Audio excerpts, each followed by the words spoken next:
C'est une des rares images récentes des combats en Ukraine.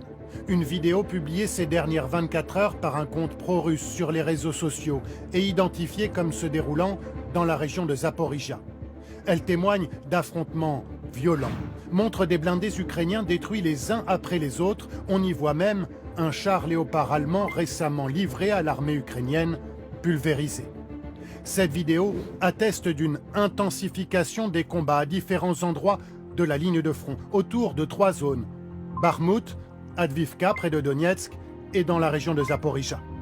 Et le président russe d'affirmer cet après-midi que les premiers pas de la grande contre-offensive ukrainienne ont échoué.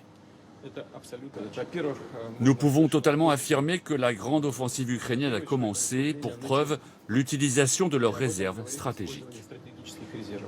Une déclaration qui contraste avec le silence absolu observé par les autorités ukrainiennes, qui laisse toutefois entendre que ces troupes avancent sur le front de Bakhmout, une ville conquise par les miliciens de Wagner il y a 3 semaines.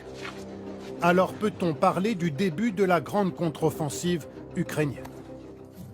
Là, on a plutôt l'impression que c'est la fin des actions préparatoires de la grande contre-offensive. C'est pas encore le gros des troupes qui est parti à l'assaut. Par contre, on voit de la reconnaissance, on voit des premières avancées pour tester le dispositif russe. C'est dans ce contexte d'une intensification des combats que le barrage de Kakhovka a été détruit mardi dernier, avec une conséquence claire. Avec la montée du fleuve Dniepr, il devient extrêmement difficile pour les forces ukrainiennes, situées sur la rive droite, de traverser le fleuve et d'attaquer les forces russes sur l'autre rive. De quoi ralentir, dans cette zone au moins, la grande contre-offensive ukrainienne.